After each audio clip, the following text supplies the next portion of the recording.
भारत की है कहानी सदियों से भी पुरानी, है ज्ञान की ये गंगा, ऋषियों की अमर वाणी। ये विश्व भारती है, वीरों की आरती है नित नई पुरानी। भारत की ये कहानी महाभारत। अब विज्ञान क्या कर रहा है? विज्ञान, साइंस जो है, साइंस पता है ये क्या है? ये हमारे जीवन को सरल नहीं कर रही है। ये एक वेपन है, weapon of mass destruction. Not only the atomic bombs, hydrogen bombs, not only these are the WMD, weapons of mass destruction, but every product of science is weapon of mass destruction. इनका उपचार क्या होता है? इनका उपचार होता है superficial. जल दूषित हो गया, फिल्टर लगा दो। आयुर्वेदिक उपचार क्या है? जल दूषित हो गया, दूषित होना रोको और वर्षा के जल को संचित करो जोहड़ से, वहाँ पे कुआं बनाओ, उससे वो जल प्राप्त करो, भूमिगत जल को पियो, उसका सेवन करो, उसको दूषित होने से रोको। वायु दूषित हो रही है, एलोपैथिक उपाय क्या है?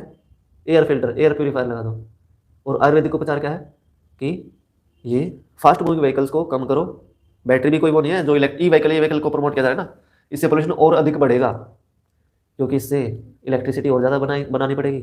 उसके लिए और अधिक वन काटने पड़ेंगे, और अधिक कोयला खनन करना पड़ेगा, और अधिक बांध बनाने पड़ेंगे, और अधिक गाँव को डुबाना पड़ेगा, और अधिक पहाड़ियों को ध्वस्त करना पड़ेगा, और अधिक जल चक्र को बाधित करना पड़ेगा, और अधिक वन डूब जाएंगे, और अधिक प्राणी मारे जाएंगे, जलीय प्राणी, सब कुछ इम्बैलेंस हो जाएगा। टेक्टोनिक प्लेट्स में हलचल आएगी, भूकंप आएंगे। आपको क्या लगता है हाइड्रो इलेक्ट्रिकल पावर्स ये अर्थ को सस्टेनेबल बना रहे हैं? ये भी अनस्टेबल बना रहे हैं हर चीज़ को। तो साइंस कैसे है वेपन ऑफ मास डिस्ट्रक्शन? सबसे बड़ी देन तो है इसकी प्लास्टिक।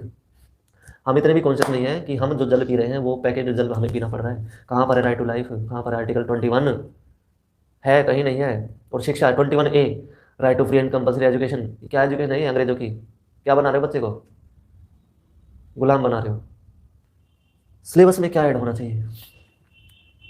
सबसे पहले तो आयुर्वेद को ऐड करो, फिर नैतिक शिक्षा ऐड करो उसमें, फिर उसमें कोई ना कोई स्किल ऐड करो जिससे जीवन यापन हो सके।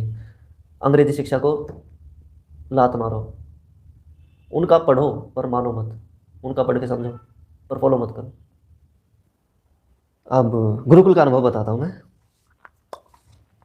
होली की छुट्टियां थी कॉलेज की, और मैं राक्षसों के मध्य रह रहकर उनके जैसा होता जा रहा था। तो मैं फ़ोन को ऑफ रखना चाहता था, अतः मैं अज्ञातवास पे चला गया ताकि थोड़ा बौद्धिक स्तर ठीक हो सके। तो पहुंच गया मैं सीधा अलवर के दधिकर। पहले मैं दधिकर सोचता उसको, वहाँ पे एक दुर्ग था, वो तो मैंने देख रखा है। तो वहीं पर है गुरुकुल। पहले ही मैंने उनसे बात कर ली थी कि मुझे यहाँ पर मानसिक शांति हेतु रुकना है कुछ दिन। तो फिर मैं चला गया वहाँ पर अपना सामान लेके। तो वहाँ मैं पहुँचा था थोड़ा शाम के समय, तो भोजन करके वहाँ और सो गए। वहाँ पर अतिथियों के लिए बना रखा है। सबसे पहले तो मैंने यही पूछा कि यहाँ खुले में शौच करने की व्यवस्था कहाँ पर है, कहाँ जाऊँ? तो वहाँ पर साथ में अटैच था टॉयलेट। तो फिर एक बाहर टॉयलेट था, उन्होंने कहा कि यहाँ पर बाहर की व्यवस्था नहीं है, तो वहाँ नहीं जा सकते आप, यहीं जाना पड़ेगा। तो मैंने पूछा कि यहाँ पर ये गड्ढा कितना गहरा है, पक्की तली है या कच्ची तली है? तो उनको पता नहीं था कि कैसी तली है, तो बताया नहीं उन्होंने। फिर वहीं जाना पड़ा। तो फिर सो गए वहीं पे। अगले दिन दिनचर्या आरंभ हो गई। प्रातःकाल 4:30 बजे बच्चे बालक ब्रह्मचारी उठे और उन्होंने मंत्र पाठ किया। प्रातः उठ के ही करते हैं, वो एकत्र होते हैं। उसके बाद वो अपनी दिनचर्या में लग जाते हैं। फिर शौच आदि से निवृत्त होते हैं, स्नान आदि कर लेते हैं। फिर 6:30 बजे यज्ञ करते हैं। बड़ा अच्छा लगा मुझे। वहाँ पर मधुर ध्वनि गूंज रही थी, उच्चारण हो रहे थे मंत्रों के, बड़ा ही शुद्ध वातावरण। 8 दिशाओं में पहाड़ियाँ, अरावली की पहाड़ियाँ, और पक्षियों का कलरव प्रातःकाल, और विभिन्न प्रकार की औषधियाँ भी वहाँ थी, वनस्पतियाँ थी, फल सब्जियाँ ये सब उगा रखी थी। इन सब के मध्य यज्ञ हुआ। फिर थोड़ी देर स्वतंत्र छोड़ा गया बालकों को। यज्ञ के पश्चात ये होता है वेद पाठ होता है, फिर बच्चे थोड़ा अपना भोजन आदि कर लेते हैं, स्वतंत्र छोड़ा जाता है उनको कुछ के लिए। वैसे सही स्वतंत्रता तो यही है जो गुरुकुल में जीवन जीते हैं, स्वाधीनता। मतलब हमें कुछ भी करने के लिए, जीवन को जीने के लिए किसी इंडस्ट्री के प्रोडक्ट की आवश्यकता नहीं है, तो ही हम स्वाधीन हैं और स्वतंत्र हैं। तो फिर भोजन हो जाता है, भोजन मंत्र के साथ भोजन आरंभ होता है, फिर अपने उसमें लग जाते हैं पढ़ाई में। तो इस दौरान फिर मैंने अपने कक्ष में रहकर मैं सोच रहा था कि जो मुझे ये अष्टांग हृदय के 3 अध्याय इनका गायन करना, इनका काव्य करना है, ये काम मैं निपटा दूंगा वहाँ पर। मैंने वो काम नहीं किया, मैं बस उसको, उस अनुभव को ले रहा था, गुरुकुल के अनुभव को। तो मैंने पूर्ण रूप से स्वतंत्र मैं वहाँ पर जिया। और वहाँ पर मुझे एक मित्र भी मिले जो कि मध्य प्रदेश के हैं, वो भी वहाँ पर आए हुए हैं कुछ दिनों के लिए। वो अपनी जॉब वॉब छोड़ के, मतलब 1 महीने की छुट्टी लेकर वहाँ पर आए हुए हैं, और अच्छे व्यक्ति हैं वो, अश्विनी जी। उनसे भी काफ़ी वार्ता हुई। तो उन्होंने मुझे बताया कि आप पायले हो, पायले। अब ये क्या होता है वो मुझे पता नहीं। वो देख रहे हो तो नहीं देख रहे होंगे, क्योंकि उन्होंने सब्सक्राइब नहीं किया होगा। तो फिर वहाँ के बहुत, तब थोड़ा मुझे था तो सही कि ऐसा गुरुकुल होना चाहिए, मैं स्वयं बनाना चाहता था कि जहाँ पर वेद पढ़े जाएँ, संस्कृत पढ़ी जाए और आधुनिक विज्ञान भी पढ़ें, जहाँ पर सेल्फ डिफेंस भी सीखें और ये सब आधुनिक भी, इन राक्षसों का भी सब कुछ सीखें। और तब वो पीढ़ी उस चीज़ को कंपैरिजन करके समझ पाएगी, वो छात्र समझ पाएंगे कि आधुनिक विज्ञान है वो सारा का सारा वेदों पर आधारित है, और वेदों में सही ज्ञान है, और ये तो सारा अज्ञान है। वेद से थोड़ा चुराया, उसको मिसयूज किया, उसका वेपन बनाया, उससे धन कमाया। तो ये चीज़ें वो तभी समझ पाएंगे, और हमारी नेक्स्ट जनरेशन तभी समझ पाएगी जब वो दोनों चीज़ें एक साथ पढ़े, वो मेडिकल फिजियोलॉजी भी पढ़े और वो आयुर्वेद भी पढ़े, तो ही सत्य का बोध हो पाएगा। तो फिर वहाँ पर बहुत अच्छे अच्छे बालक थे, इतने प्रतिभाशाली, मतलब जो लाठी सीखने में मुझे कई महीने लगे थे, जहाँ तक सीखने में उन्होंने कुछ ही दिनों में सीख ली। मतलब मुझे एक स्टेप सीखने में यदि 1 हफ्ता लग रहा था या फिर 5 दिन लग रहे थे, उन्होंने 1 दिन में ही सीख लिया। एक वो छोटे से ब्रह्मचारी हैं, सुनील जी, मैं बस अपने आप ही चला लाठी, स्वयं अभ्यास कर रहा था, और ये लाठी भी चलाई तो वो स्वयं ही आ गया, एक छोटी सी लाठी लेकर आया मेरे पास, और उन्होंने कहा कि मुझे भी सिखाओ। तो मैंने उनको 2-3 स्टेप सिखा दिए, फिर उन्होंने उसका बाद में भी अभ्यास किया। फिर गुरुकुल के जो व्यवस्थापक हैं, जो व्यवस्था को संभालते हैं, देवमित्र जी, उन्होंने फिर मेरे से आग्रह किया कि आप बच्चों को सिखा दीजिए लाठी। बड़े ही पोलाइट व्यक्ति हैं देवमित्र जी, बहुत सरल स्वभाव के हैं। तो उन्होंने फिर व्यवस्था की बच्चों को सिखाने की। फिर जिस दिन मैं वापस आया, मैं 2 ही दिन के लिए गया था वहाँ, कि 2 या 3 दिन रुकूंगा फिर वापस। फिर दूसरे दिन हमारा सारा दिन गया लाठियाँ लेने में। लाठियाँ हमने वहीं पर तैयार करवाई, एक से एक, वो जो सॉलिड भरमा बाँस थे वो हमने छांटे, उनको सीधा करवाया वहीं पर, उन्होंने सीधे कर दिए वो, और उनके हाइट के अनुसार उनको कटवा लिया वहाँ पर। वो लाठियाँ लेकर आए उसी दिन। फिर कुछ फल भी लेकर आए थे, सब्जी मंडी गए थे। हमारे साथ एक गौरव जी हैं वहाँ पर गुरुकुल में, गौरव जी का बहुत मधुर स्वर है। तो मैंने उनसे पूछा कि भुजंग प्रयातम को कैसे गाएं। उदाहरणार्थ, नमामि शमीशान निर्वाण रूपम, नमामि शमीशान निर्वाण रूपम, विभुं व्यापकम ब्रह्म वेद स्वरूपम, ये ठीक है। या फिर नमामि शमीशान निर्वाण रूपम, विभुं व्यापकम ब्रह्म वेद स्वरूपम, ये ठीक है। या फिर तीसरी लाइन फिर मैंने उनको बताई कि नमामि शमीशान निर्वाण रूपम, विभुं व्यापकम ब्रह्म वेद स्वरूपम।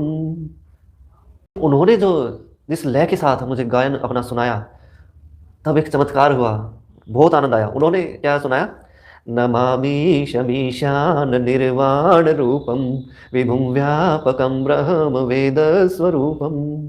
इतना आनंद आया उनका मधुर गायन सुन के कि मैं तो अपना सोच रहा हूँ कि मैंने जो एक गाना लिखा है, शिव शंकर की स्तुति में लिखा है, पूरा 29 छंद में लिखा है, वो 29 पद हैं उसमें, तो उसको रिकॉर्ड करूँगा, कोई वो 20-25 मिनट का हो जाएगा, मुझे लगता है 20 मिनट का हो जाएगा। तो उसको 2 पार्ट्स में मैं लेके आऊँगा। तो मैं सोच रहा हूँ कि उन्हीं से मैं गायन करवा लूँ उसका, परंतु अभी वो अनुपलब्ध हैं। उनसे जैसे ही भेंट होगी तो मैं पुनः आग्रह करूँगा उनसे इस कार्य के लिए। एक ग्रुप में वीडियो भी मैंने भेजी थी, प्रेम भारतम ग्रुप में, उसमें वो जो बोल रहे थे ना, ये देखिए आज के ईसा मसीह से इनका चेहरा मिलता है, वो गौरव जी की आवाज़ थी। तो काफ़ी कुछ किया वहाँ पर, 6 दिन रहकर मैंने बहुत कुछ सीखा और शांति मिली बहुत वहाँ पर। कुछ उनको भी मैं अपनी बड़ास भी निकालता था कि आप ये यूज़ क्यों करो, आप भले ये स्वदेश छोड़ी ना, ये जो आप एक विशेष कंपनी की का टूथपेस्ट प्रयोग कर रहे हो, आप इसको स्वदेशी सोच रहे हो, पर जब यहाँ पर नियम है तो आप दातुन क्यों नहीं करते हो? क्योंकि हमारे पूर्वज कोई वो थोड़ी ना, आप प्रातःकाल जब यज्ञ करते तो उस दौरान आप पढ़ रहे हो ये मंत्र, संगच्छध्वम संवदध्वम समो मनांसि जानताम देवा भागम यथा पूर्वे संजाना नाम उपासते, जो हमारे पूर्वज करते आ रहे हैं। हम संगच्छध्वम, हम अच्छे मार्ग पर चलें, संवदध्वम, हम अच्छी वाणी बोलें, समो मनांसि जानताम, हम अच्छा मनन करें, सीखें, देवा भागम यथा पूर्वे संजाना नाम उपासते, जो हमारे पूर्वज करते आ रहे हैं वो सब हम उस मार्ग पर चलें। परंतु हमारे पूर्वज तो ये ब्रश नहीं करते आ रहे थे, टूथपेस्ट का प्रयोग नहीं करते थे, अपनी जल को, अपनी भूमि को दूषित नहीं करते थे।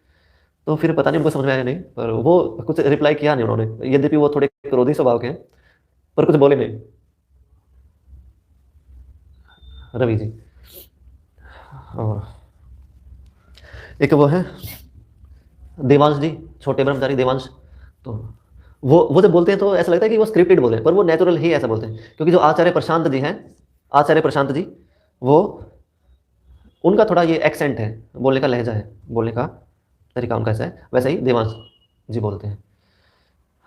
और सुनील जी हैं जो छोटे वाले, वो थोड़ा सा शर्मिले से स्वभाव के हैं। उन सबको लाठी सिखाने में आनंद आया, मुझे बहुत आनंद आया। इतने ऐसे बच्चे मैंने पहले नहीं देखे थे जो इतना शीघ्र लाठी चलाना सीख जाए। और एक वहाँ से है, दक्षिण भारत से हैं, तो जो दक्षिण भारत से हैं छात्र या ब्रह्मचारी, वो है टिकेश्वर जी। और वहाँ पर अन्य ब्रह्मचारी भी अच्छे हैं, सभी में अलग अलग गुण हैं सभी का। गौरव जी का तो बड़ा मधुर कंठ है, उनका तो जितना हम उनकी जितनी प्रशंसा करें उतनी कम है, गौरव जी की। और प्रशांत आचार्य जी ने अपने उद्यम से, अपने पुरुषार्थ से ये गुरुकुल आरंभ किया, अपने स्वयं का धन लगाकर। दान तो लिया ही नहीं, अब जाके उन्होंने दान लेना आरंभ किया है, जब ये अंकुर आर्य की वीडियो आई तब से, ठीक है। और फिर अंतिम जब मैं आ रहा था वहाँ से, तब प्रातःकाल मैंने उठ के देखा बच्चे फूल तोड़ तोड़ के ले जा रहे हैं, सुनील लेके जा रहा था। आज क्या कोई विशेष अवसर है? मुझे लगा कि आज आचार्य जी आने वाले हैं, आचार्य वो वाले आचार्य प्रशांत नहीं, ये दूसरे प्रशांत आचार्य हैं, ये PhD हैं, आधुनिक शिक्षा भी ग्रहण की इन्होंने, और दर्शन पे भी इन्होंने काम किया, दर्शन पढ़े हैं और पढ़ाते भी हैं दर्शन, वैदिक दर्शन, तो वो दर्शन पढ़ाते हैं। तो मुझे लगा था कि उनके लिए कुछ तैयारियाँ चल रही हैं या फिर कोई आयोजन कर रहे हैं। फिर सुनील लेके आया बुके बना के, गुलदस्ता, और उसने मुझे प्रदान किया। अलग अलग सुगंधित पुष्प थे उसमें, और उनको सजा रखा था कागज़ के उसमें, मतलब प्लास्टिक का प्रयोग नहीं किया गया था, ये सबसे अच्छी बात थी। तो मैं बड़ा प्रसन्न हुआ उनको देखे, और मैंने फिर उनको अपने कक्ष में रखा, पूरा कक्ष मेरा सुगंधित हो गया। फिर गाड़ी में रखा, गाड़ी पूरी सुगंधित हो गई, घर आके अपने कक्ष में रख लिए, महकता रहा सारे दिन उन पुष्पों से, बहुत अच्छा अनुभव रहा। तो ये थोड़ा मैंने संक्षिप्त में बताया आपको गुरुकुल का अनुभव। आपको अवश्य जाना चाहिए उस स्थान पे, और हमें गुरुकुलों को बचाना चाहिए। अपने एक बालक तो, एक संतान तो देनी चाहिए गुरुकुलों में, योग्य गुरुकुलों में, जहाँ पर योग्य गुरु। शिष्य को गुरु की परीक्षा ले लेनी चाहिए, गुरु को शिष्य की परीक्षा ले लेनी चाहिए। शिष्य अर्थात सिखाने योग्य, क्योंकि शिष्य को ही सिखाया जा सकता है। अशिष्याय मादेयम, अशिष्य को नहीं देना चाहिए, अशिष्य का भी त्याग कर देना चाहिए, और दुष्ट गुरु का भी, विद्याहीन गुरु का भी त्याग कर देना चाहिए, ऐसा आचार्य चाणक्य ने कहा है। चाणक्य ने कहा है विष्णुगुप्त ने, त्यजेत धर्मम दयाहीनम विद्याहीनम गुरुम त्यजेत। दयाहीन, ऐसे कर्म को त्याग देना चाहिए, या फिर धर्म को जो दयाहीन हो, यदि धर्म शब्द का प्रयोग यहाँ पर टिकना ठीक नहीं है। और विद्याहीनम गुरुम त्यजेत, विद्याहीन गुरु का भी त्याग कर देना चाहिए। त्यजेत क्रोधमुखी भार्याम निस्नेहाम बांधवाम त्यजेत। त्यजेत क्रोधमुखी भार्याम, जो क्रोधमुखी हो, क्रोध करती हो, ज्वालामुखी, ऐसी पत्नी का त्याग कर देना चाहिए। और त्याग करके क्या करना चाहिए? संन्यास ले लेना चाहिए। त्यजेत धर्मम दयाहीनम विद्याहीनम गुरुम त्यजेत। त्यजेत क्रोधमुखी भार्याम निस्नेहाम बांधवाम त्यजेत। ऐसे बंधुओं का त्याग कर देना चाहिए जिनको आपसे कोई स्नेह ना हो, अर्थात उसके साथ नहीं रहना चाहिए, जिसको आपसे प्रीति ना हो, आपसे लगाव ना हो।